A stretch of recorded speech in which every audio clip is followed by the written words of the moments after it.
Hello, everyone. My name is Thomas Metcalfe, and yeah, really grateful to have this opportunity to talk today. Thank you to Seth, of course, and the rest of the people for putting together such an awesome lineup. And as I go through this talk, of course, I'll be taking questions through the Q&A feature. So just drop one in as I'm talking, and at the end we can discuss whatever questions you have.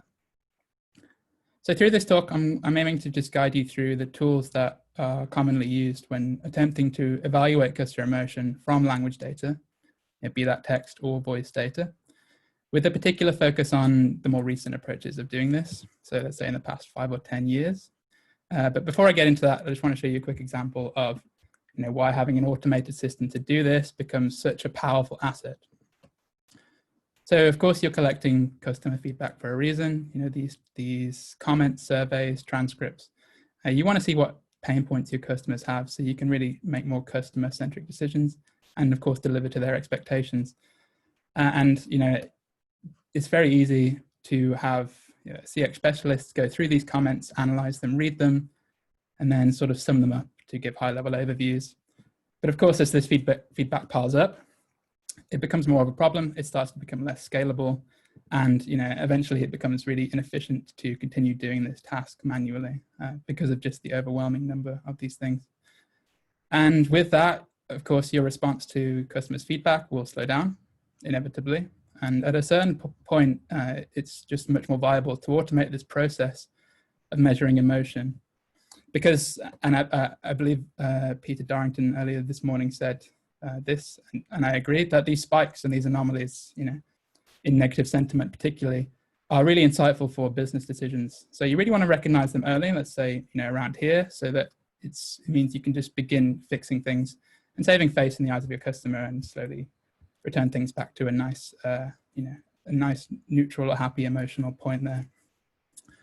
And so the process of how we take this from a manual task to an automated one is what I'm going to be discussing today. And quickly, as a means of validating myself, my name is Thomas Metcalfe, and I'm a deep learning engineer at Chattermill. But we work on these kinds of problems of analyzing customer emotion every day. This is my social media avatar, of course, taken long before the pandemic, as you can probably tell. And I come from a physics background, so I stand on, as Seth said, the more technical side of the emotion analysis. I've been working in natural language processing for many years now, so I'm really, I'm happy to have this chance to speak to you about this today because it's a topic I'm really passionate about. And by way of an overview, I've split this talk up into 3 sections. So first of all, talking about language modeling, what that means, how we go from language data to emotion. An overview of some of the algorithms that are used in industry today, with their pros, their cons, and finally a short section on what's called pre-training, which is a really widespread technique in businesses employing NLP technologies. So let's begin, language modeling. And this word model here is used to describe a probability distribution. So a language model is describing the probability of some desired quality being present in a word sequence. And I'll get more concrete about that right now with our emotion use case here. So let's say we have, this big backlog of comments. They come from our customers. They're called, we denote them XI. So I is the index of the comment.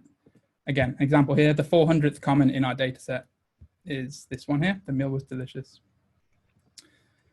Now for each comment, we have an associated emotion label, YI. So in this case, Y400, we might label this as happy. Now, the job of a language model is to learn from this data and predict the correct emotion labels for new unseen comments. So there we go. If we have this new comment here, the steak tasted like cardboard. A good language model would probably output something like an angry emotion or whatever else there. Okay, so quite simple stuff. But of course, one thing has to be said is that a language model initially has no understanding of emotion, no understanding of, well, the language itself to begin with. So we need to provide human labels to get some ground truth for each comment there. So the first step in labeling our data is to decide on our schema. We might go with the Ekman emotions here. So this is of course, 6 labels, and we give each emotion a number. You might want to just go a bit more simple and go with, say, a sentiment model. So negative, neutral, positive. Again, each of these would be numbered. So you might say -1, 0, +1, whatever else. And we have a CX specialist, look through all the comments and label each with a corresponding emotion label for them. Second of all, we have to, of course, design this algorithm that we want to learn from the data set and then train it, with the ultimate goal being this aspect of generalization, which is, as I said before, so when we have new unseen comments, we really want to start predicting the emotions present in them so that we can start aggregating them, and we can build basically reports of the distribution over time, the changes, all this kind of stuff which is really useful for making our business decisions. So that's, in short, what a language model does. It's just learning this emotion sort of distribution over sequences of words. Now we need to talk about the algorithm which is actually going to learn this language model. And I'm just going to go over a few choices which are often employed for this task. And for each one, just a very, very high level pros and cons of why you might decide to go with them. So good to establish a baseline here. The simplest kind of language model is just completely rule-based, okay? So in this case, we'd be programming logic to look for specific patterns in our data and assign emotion labels for each of those patterns. So as an example, let's go with this positive and negative sentiment schema here. We just look through our data simply, and when we found these words, good, like, love, well, work, we just say, okay, if these words are present, we give that a positive label there. And if we find these words, again, negative. And then it might be very simple. So if we implement some kind of scoring system, now our model generalizes by saying, well, if a new comment comes in and there's more positive words in it than negative, then we can assign that a positive emotion label there.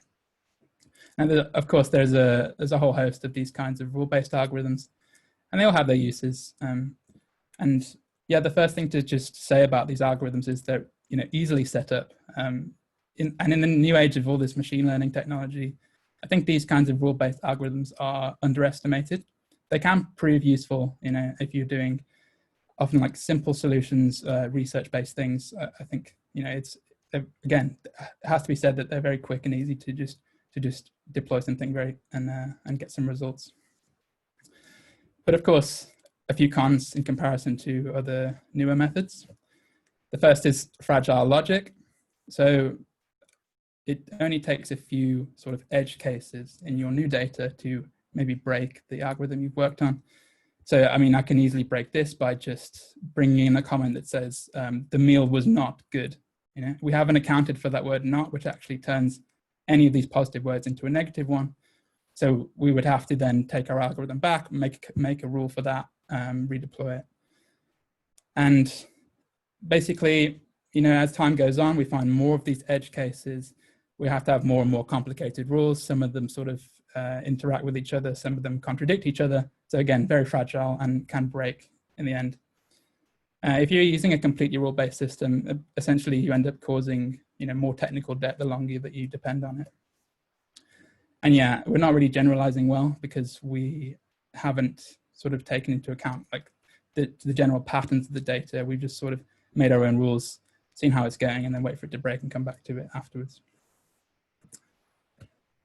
So yeah, the more commonly now is a machine learning algorithm for doing this kind of classification. And I would describe what a neural network's doing. It's probably the most common kind of machine learning algorithm other than into the past 3 or so years. So a neural network, like what is a neural network actually doing to go from language to emotion? So you can take it that, in computer science, there's very nice, elegant ways of representing words as sort of sequences of numbers.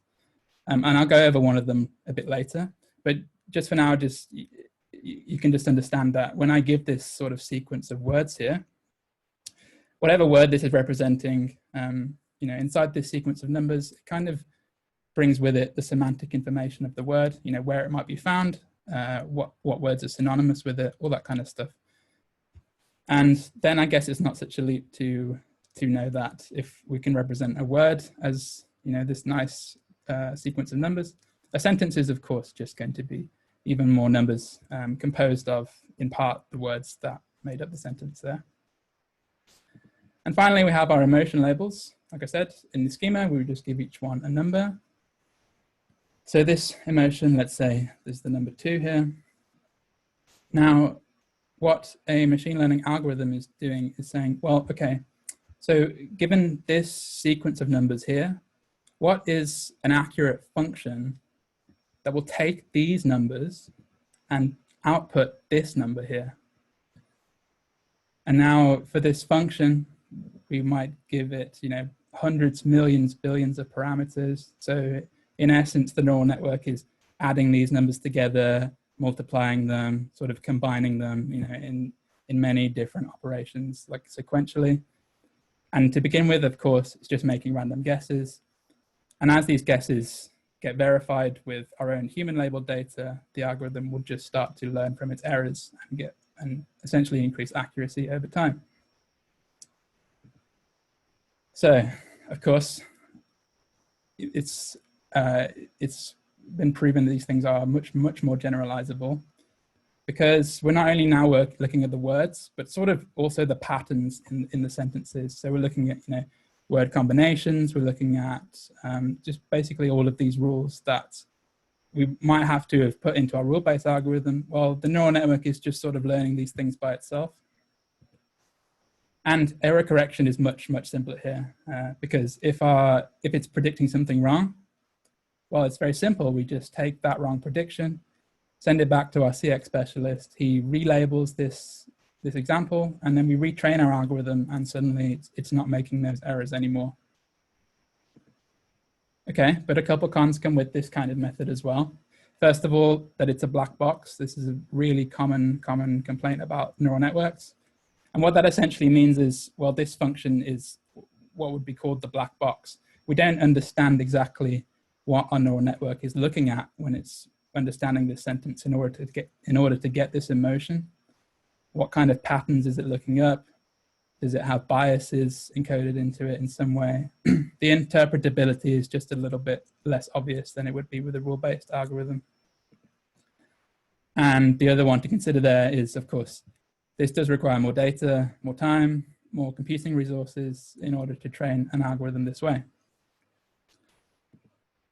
So the last algorithm I'm covering today is another machine learning algorithm, which has been achieving state-of-the-art performance in a number of language tasks since its inception 3 years ago. It was already mentioned a couple times today, so I think that's a testament to show how widely used these things are now.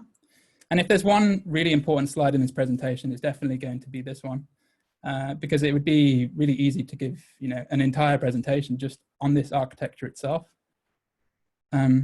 So let's begin and just sort of understand what's going on with a transformer. Now, the radical thing about transformers is they're employing a new mechanism, which is called attention. And thankfully, because I'm using language data, I can illustrate what attention actually means just quite succinctly with a picture. So in this picture, we have our sequence of words that the transformer is reading. And in the previous slide, I said that words can be sort of encoded as sequences of numbers, where each sequence of numbers sort of, it's representing the statistical information of the word. But there are certain words, like this word it, where if you think about if we were to learn just general information about the word it, we'd learn that it's a pronoun. And in terms of its use, it's, of course, referring to something else in the sentence. But that doesn't really help us understand what the word it means in this sentence in particular, because, of course, the word it is always going to change its meaning depending on the context of the sentence. So what a transformer is doing is using attention to encode this a bit smarter. So as it reads this word it then looks back at the sentence and says, okay, well, what kind of words would give this word more context? And I think, just using human intuition here, when we read this word, it's in this sentence, we're probably going to be thinking of the street more than the animal, purely because the street is normally wider than the animal is.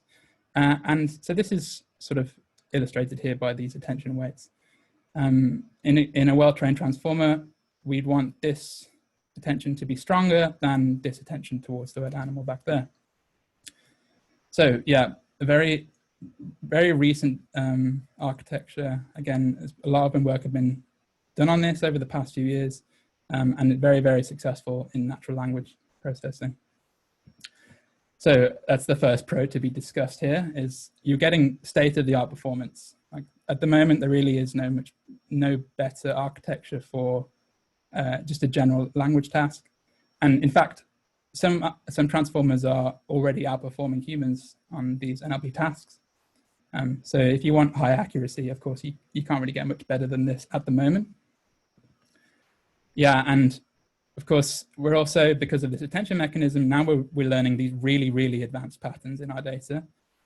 How the context is changing the word. For instance, if we're talking about emotions, and if I see a comment with the word cheap in it, now the emotion might differ if this customer is talking about a discount product or a premium product. Of course, cheap would be good for a discount product, but bad in terms of premium.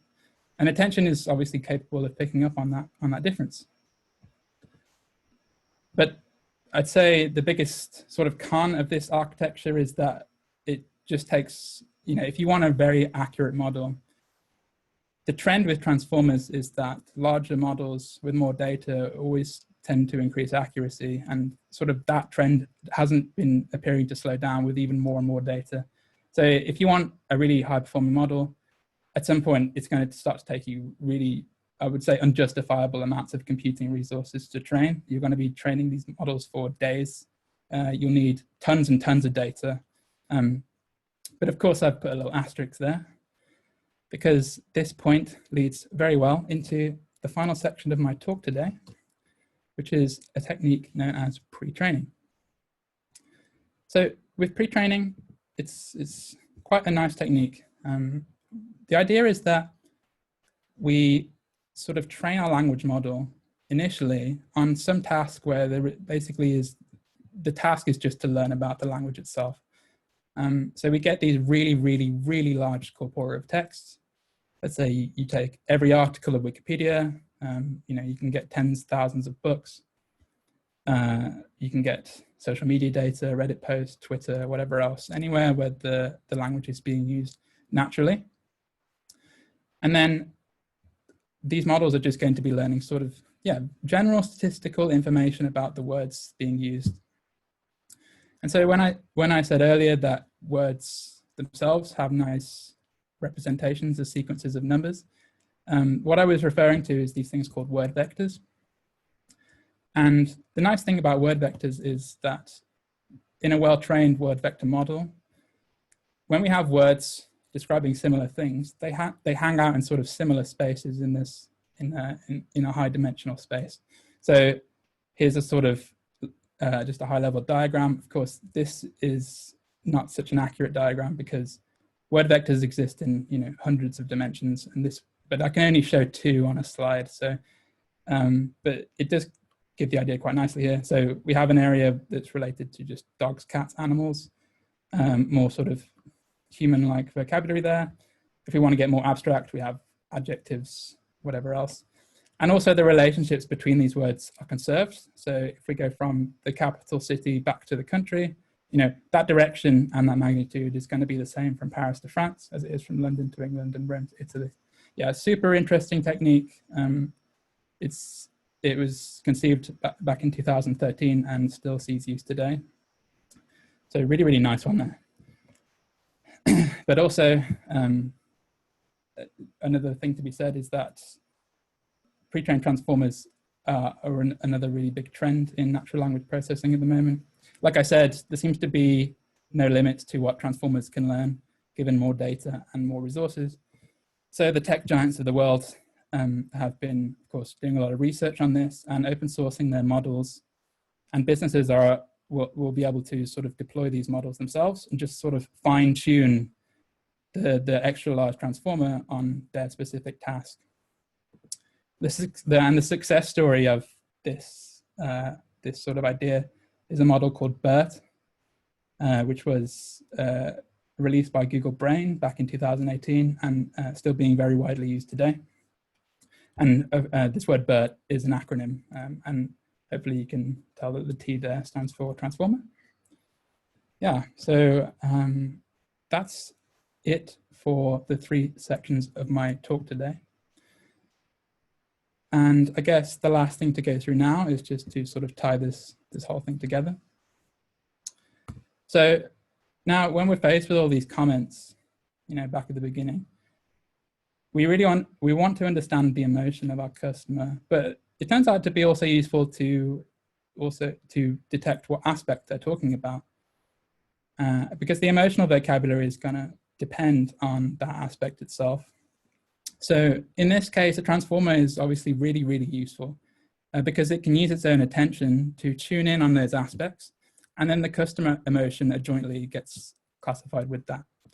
So if I have this example comment here, even cheaper fees, especially for higher amounts, would further improve their good service, which is actually a compliment, right? It is a nice thing for a customer to say. They've actually said we're already giving good service, but we kind of want to pick up on these things where we can improve on, because actually there are sort of some critiques just hidden in this nice comment.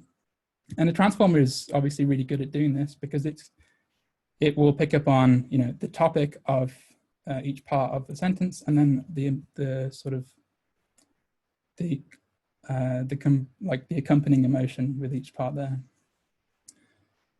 So that kind of thing obviously becomes really powerful when you generalize over very, very large volumes of data, because then, you know, at a single glance, you get this precise overview of the emotions of your customers, sort of what they were talking down. We can break it down, see where we were underperforming recently, overperforming, you know, where their customers are reacting nicely to the new products and features that we're releasing.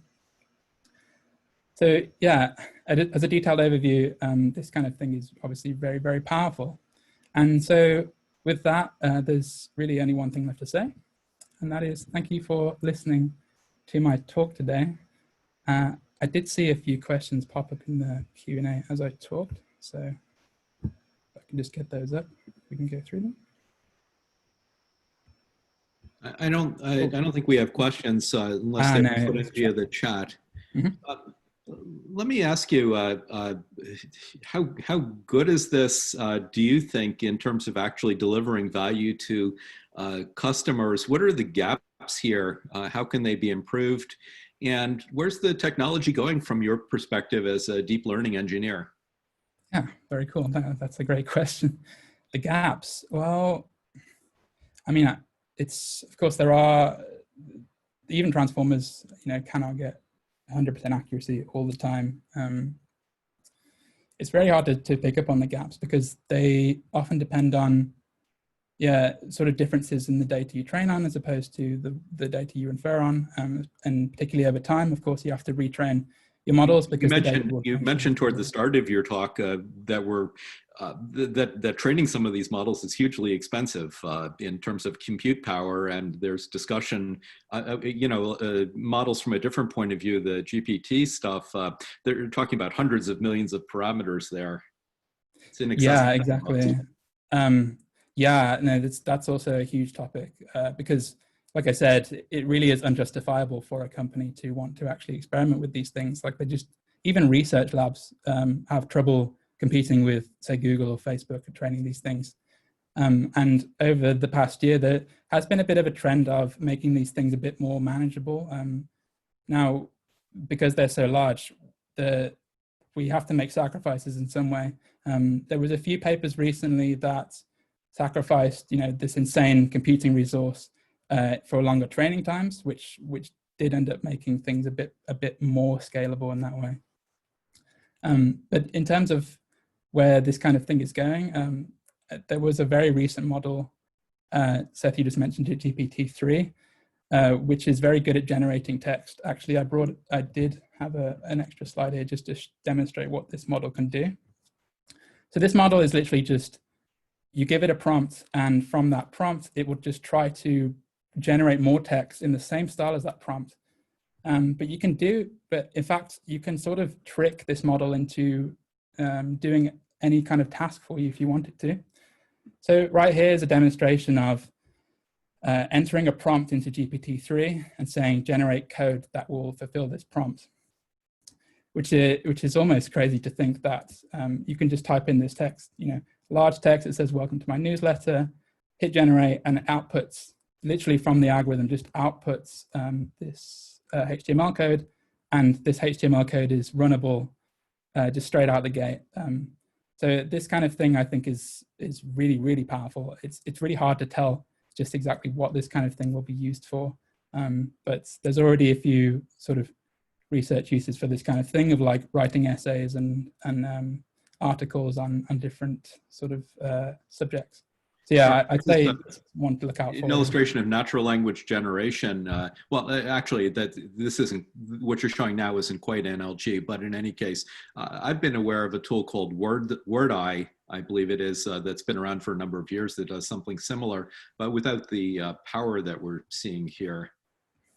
Yeah, no, it's something very cool, and I'm excited to see what becomes of. So we do have a question from Christine Costello. Where do you see the evolution of emotion label development headed in this work?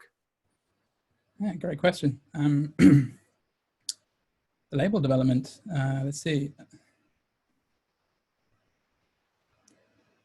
Yeah, I mean, certainly you want to change it. You want to change up the labels you're using depending on the data you're looking at. I mean, and in the same way, you also want to have different inferral times for the different data sources. So if you're looking at emotions for chats, for instance, it might be very useful for your agents to actually see the emotions quickly, in which case maybe something like a transformer might take a little bit too long. Or if you want to, say, build a chatbot that imports this emotion labels, I'm sure Alia, the person talking after me, will be able to talk a little bit more about this. But I would have thought that a very quick inferral time is really useful there as well.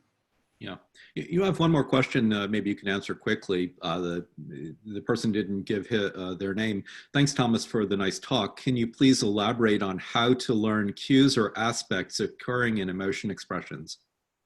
Okay, cues and aspects. Well, this is in terms of labeling them themselves, I assume. The thing is, you really want to be picking up on sort of the more obvious emotions, I would say. If you have like a specific labeling schema, what can be helpful is allowing zero labels, or maybe even like multiple 2 or 3 emotions in the same thing, because if you're struggling to find the aspects, from your own point of view, then it's possible that a language model will also struggle to do that. But the other thing I would say is probably it's best to have multiple people working on this, because of course, yeah, this emotional aspect can be quite subjective. So it's very good to have sort of like an average view of a team of CX specialists, I would say, to do this labeling. Mm-hmm.